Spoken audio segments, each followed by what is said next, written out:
What's going on, my PT peeps, my Walking Dead family, my fighters? I'm One Eye Bry, also known as PT. Don't know if I'm winking or blinking, but I'm definitely thinking about the Walking Dead Season 11, Episode 12, potential spoilers. Obviously, spoiler warning. It's crazy to think that it's Season 11, Episode 12, airing this Sunday on AMC Plus, which is the halfway point of the final season. 24 episodes total, so half of that is 12. Here we go, guys. So let me know your thoughts. Post your comments below. Credit to at AMC Walking Dead, Walking Doesn't Have an Eye on Instagram for these potential spoilers. Now, the episode opens with Max giving a voiceover while frequent flashbacks are played to show her point of view of things. Max and Eugene are in the alley away from where last episode ended. She explains to Eugene that she found the radio parts in a dumpster and assembled them to create a working radio, which is how she was able to pick up his signal. Max is a giant nerd, much like Eugene. There's a montage shown of her talking on the radio to Eugene. He mentions an ice cream place called The Inside Scoop that he used to go to, and she knows it and also used to go there. So basically, back in the day when they were talking, now we just see Max's point of view, I'm guessing. So they talk about ice cream. Max says in her voiceover that she had never thought it was possible to live outside of a place like the Commonwealth, kind of like the people of Alexandria. Max's voiceover continues and reveals that Mercer, her brother, found the radio in her room and was upset and concerned for her. A scene of Mercer and Max is shown and they are talking, and he tells her that he was investigating a massive security breach where someone was using an unauthorized radio to talk to a rogue community outside of the walls, and that Hornsby was all over it. Mercer says, "Please tell me it wasn't you. Tell me that you weren't going to sneak out to meet some stranger at a rail yard." She says, "What can I say?" And he says, "Max, you know how dangerous it is for everyone, but especially for me and you." I wonder what's up with that. Then he says he has to go and walks to the door. As he reaches the door, he turns and says, "You better pray Hornsby doesn't realize that was your voice." So again, Lance is pulling the strings and getting stuff done at the Commonwealth. So we're going to see Eugene and the real Stephanie. Well, there is no Stephanie, it's Max. So Max, Eugene, we finally get to see that blossoming to the relationship. It just took so many extra episodes, and it's cool that Mercer and Max are brother and sister. That's different for the show than the comic. Max's voiceover continues with Hornsby on the prowl. "I knew getting out to meet you was impossible. Then you turn up with some other girl calling herself Stephanie, using my words." As she's speaking, the scene of Eugene and Shira getting ice cream the first day is shown. Max shows up to get ice cream for Pamela, and she sees Eugene and Shira. Eugene stops Max and asks her if the ice cream she's carrying is Rocky Road, but she doesn't answer because she doesn't want him to recognize her voice. She walks away. So basically what we saw in the first part, and we put two and two together, and it's like, here you go, guys, point blank, this is what it was. Max's voiceover continues, "You seem so happy, so I kept my head down. I didn't know what else to do." They show Max walking into Pamela's office to give her folders.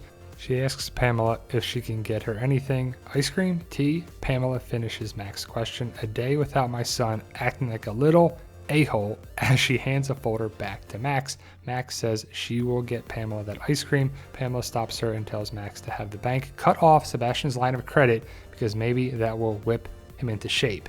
So I still don't get the whole thing with money, like actual paper money is the currency here. Like, it's useless. You can't plant it, you can't kill walkers, you can't eat it, but they're just showing you like, oh, they have currency, right? Max's voiceover continues. Max tells Eugene that Hornsby came to see Pamela and that he was buzzing about him and Alexandria. Eugene interrupts her. What is he planning? Max doesn't know, but says he is ambitious, so it could mean anything or nothing. Eugene says, "The guy in the red armor that hates me, that's your brother? And you're Stephanie?" And she says, "No, I'm Max. There is no Stephanie. That was my mother's name." She tries to explain more, but Eugene is crying and distraught, and so he walks away from her because he's too upset.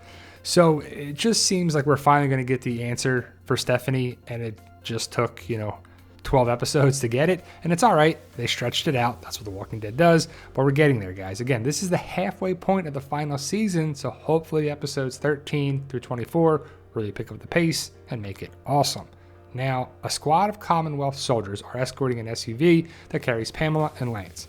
Pamela mentions that it's a long way from home, but Lance assures her that the communities are perfect for what they're envisioning. She makes it clear that it's what he's envisioning and that she's not convinced They need to stretch their resources like this because if you grow your empire further than your power can extend, you lose your empire. That's kind of funny. Stormtroopers, Empire, The Empire Strikes Back, come on, right? But we get to see that Pamela Milton calls the shots. But why though? If Mercer gets the army together and Lance gets all his people together, they just take Pamela Milton out. If Pamela Milton is not connected with the CRM, like that would be her card. Like you don't want to mess with me because you got to mess with them if you do this. Just take Pamela out. If she's not doing anything or she's just, what is Lance doing? Just take Pamela out.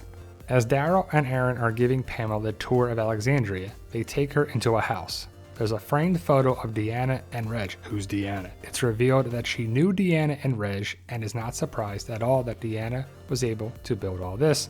Pamela asked what was she like as a leader, and Daryl says she brought us in, built all this, and that he never met anyone like her before. Pamela asks if Daryl admired her, and he says, yeah, very much so. There's a breach in Alexandria and some get in, which provides some walker kills. And it seems like a lot of talking, a lot of story, political soap opera stuff going on here, and then throw in a little walkers. A couple walkers here, a couple action sequences here, but it's really cool, and I'm glad they're doing this. It just would be a missed opportunity if Pamela Milton didn't talk about Deanna. Maybe she knew her, maybe she didn't. It's kind of far-fetched. Like, why didn't the Commonwealth reach out to them? Like, why wasn't there any communication for so long? If she knew Deanna, like maybe they didn't have radio. We know Alexandria wasn't the best, and maybe the Commonwealth was trying to keep quiet, but it's like, why don't they try to get a hold of each other and help each other out? Pamela and Lance have a conversation that indicates that she knows exactly who Lance is and what he's up to. Lance wants to be in charge of Alexandria, Oceanside, and Hilltop, but Maggie won't play ball. Play ball, batter up. Pamela told him he can do what he wants with Alexandria as long as it doesn't interfere with his job at the Commonwealth. Lance tells Aaron he wants to bring in more people to Alexandria, so it's possible that he wants to build up the smaller communities to eventually challenge Pamela. Dun dun dun. But we're getting more build up and build up and build up. We still gotta have a good payoff for all this story. Now we break down our theory and just what we think Lance is up to. We have just our different take of it. Check out that video if you want to find out more. On to Carol. Carol goes to Ezekiel's apartment and says she just wanted to see what he was doing, and he tells her he's just cooking. He asks if she's hungry because Nabila and Jerry left him a buffet, which she fusses at before moving him aside to take over dishing up food. Carol mentions that Jerry said Ezekiel had a checkup today. Ezekiel said it's a funny thing, and Tommy informed him that he's scheduled for surgery and that they bumped him up in the line.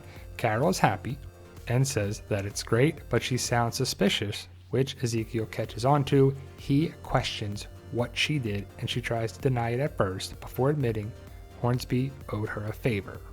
Ezekiel is aggravated and calls what she did cheating and asks why would she do that, and she tells him because she doesn't want him to die. I don't want you to die, dummy. But you know what I was thinking too is that we never got to see the Jerry Ezekiel reunion.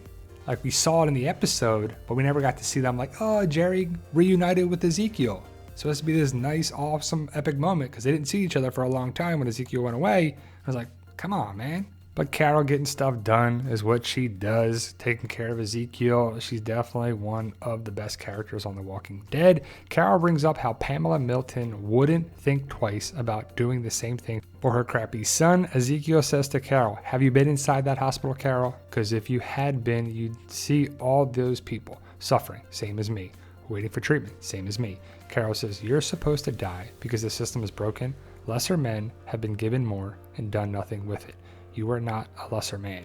Ezekiel is still upset because he doesn't want special treatment at the expense of other people who are suffering. Later, we do see Ezekiel wheeled into surgery, but it's unknown how it goes. And it's definitely got that soap opera feel, like General Hospital. Ezekiel gets surgery. What happens to him? Tune in next week. Pamela wants a trading deal with Oceanside, but Rachel's answer is no, unless Maggie and Hilltop are on board. The CW group run into a bunch of walkers on the road, which is where they run into Maggie before assisting her. Daryl and Maggie reunite. At one point, Maggie and Pamela are hunting and they're talking, trying to feel each other out, and Maggie is surprised when Pamela kills a walker and is actually a good shot. Maggie has some good kills as well. So I guess Pamela Milton knows how to use a rifle and take out some walkers, some birds. She knows how to hunt. But Maggie not buying into the Commonwealth makes sense because she's going to bring up some good points. Daryl is doing it for RJ and Judith. It makes sense that Daryl's got to play the game. And it's cool that we get to see Daryl and Maggie be reunited. But again, I don't know how much time has passed. Maggie brings up the question, do you trust them? Why should we trust them? Why do you trust them? And Daryl doesn't know if he trusts them or not. He's just playing the game. At the hilltop, Pamela and Lance are trying to win Maggie over and asks if they can pass out some food and supplies, which Maggie says yes to. Daryl hands Herschel a crate of apples and tells him to give it to Elijah. Also, Judith sends a jar of candy to Herschel through Daryl. Mercer comes up to Daryl to help, and he looks at Herschel, who's walking away with his helmet and the crate, and smiles. Mercer says it must be hard to be a kid out here. Daryl informs him that he grew up on the road and that he's a different kind of kid. Mercer asks if his friend, Maggie, likes torturing herself out here, but Daryl defends her and tells him that Hilltop used to be really special and different. It's just going through hard times now, but it will be back up and running.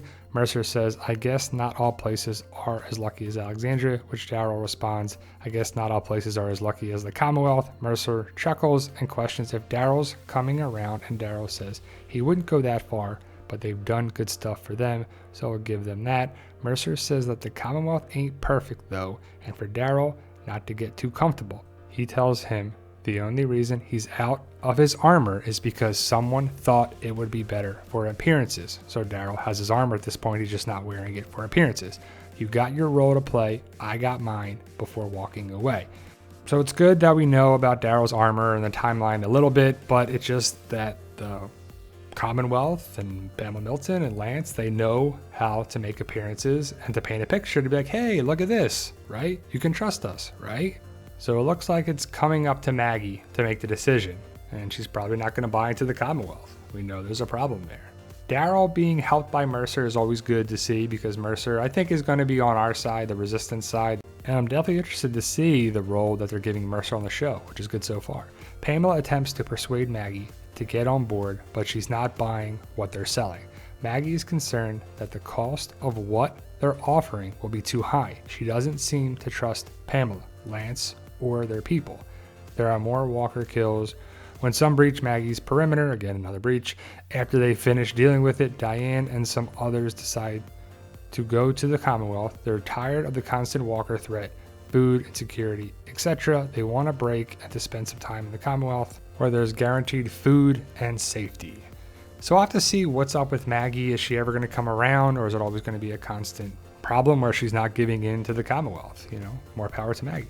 Eugene is sitting on a dock by a lake when Rosita walks up with Coco in a stroller. She puts a blanket over Coco to protect her face from the sun and sits down on the bench next to Eugene. Rosita asks Eugene if he's okay, and he asks her, is she, which makes her say, he's got a great poker face. Eugene asks her how's the new job going, and she tells him it's a lot, which makes him question if she regrets coming there. Rosita says they all get to be together and everyone is safe, so it works for now. She didn't think she'd end up basically a cop, but she's pretty good at it, and Eugene tells her that she's pretty damn good at everything she does, and she smiles and thanks him.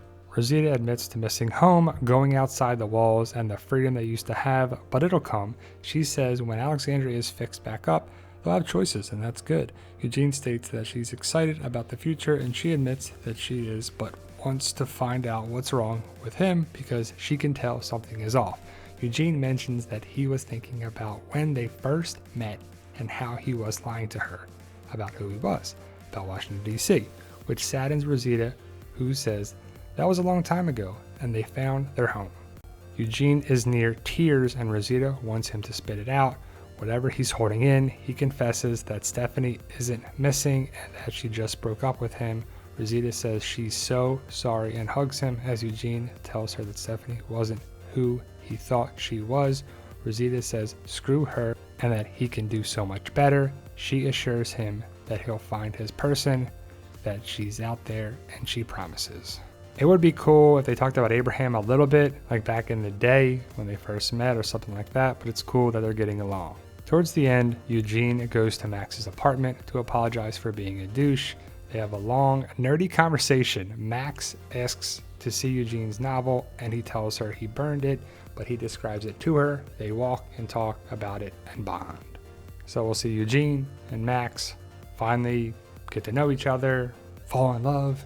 The end, right? Nah, it's The Walking Dead. We'll see how it goes down. But there you go, guys. Those are some potential spoilers for The Walking Dead Season 11, Episode 12. Let me know your thoughts. Post your comments below. Stay safe. And as always, tell them Daryl.